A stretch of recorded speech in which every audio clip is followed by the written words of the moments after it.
stop making that big face.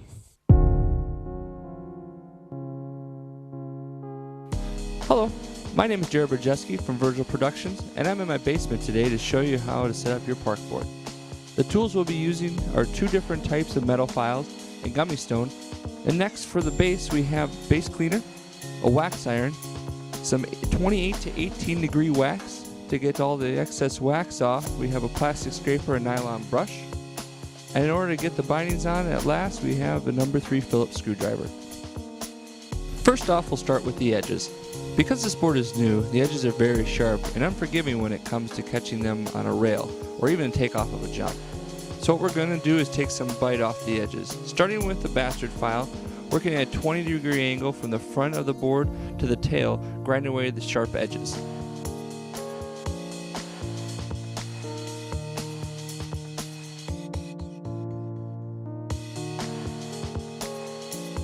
After that, we'll take a diamond file and continue to round off the edge.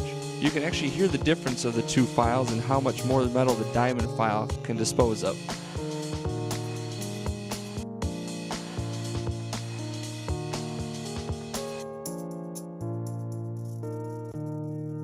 Now that the edges have a nice dull edge, we will take a gummy stone and make sure there are no burrs that the files could have missed.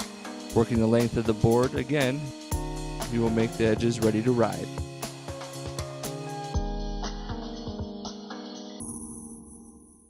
And now for the wax. For waxing the board, we'll use a purpose-built wax iron. Any iron will do as long as you don't intend to use it for clothes again.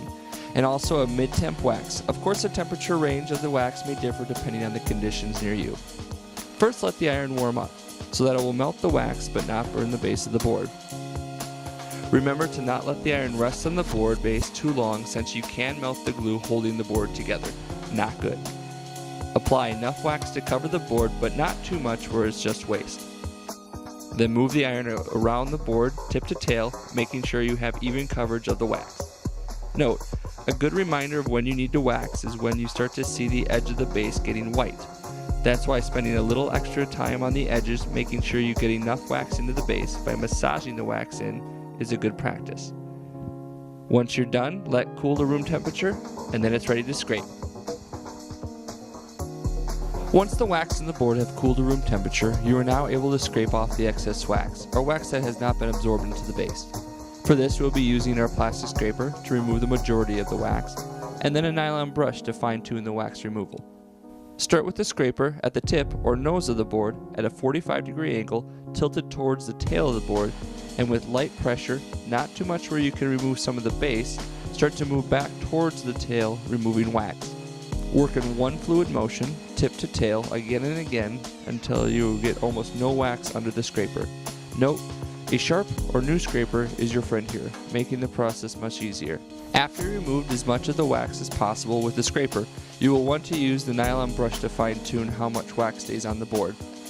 Waxing the board keeps the base healthy and makes sure that's not the reason you don't make the landing.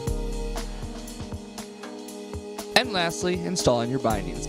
When installing your bindings, you need to know where the front of the board is so that you can set up for either regular, left-footed forward, or goofy, right foot forward. I'm goofy, so I'll be setting this up as such. Stance width and angle are the 2 most important things to remember when setting up. Stance width is how far away from one another the bindings are from each other. I like around 24 inches from center of the binding to the other. And my angle of my bindings are how duck-footed I am, to be about 16 degrees for both, so that no matter how I land, it is the same switch or regular.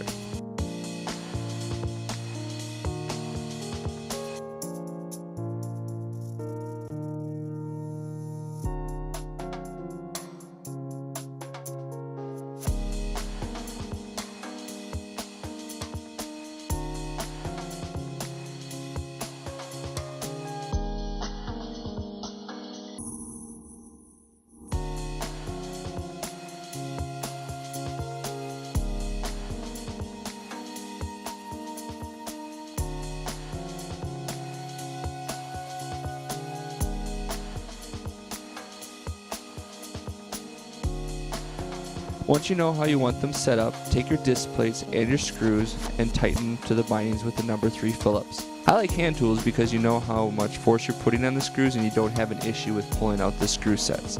Once you're done with that, you're ready to ride. Good luck and have fun.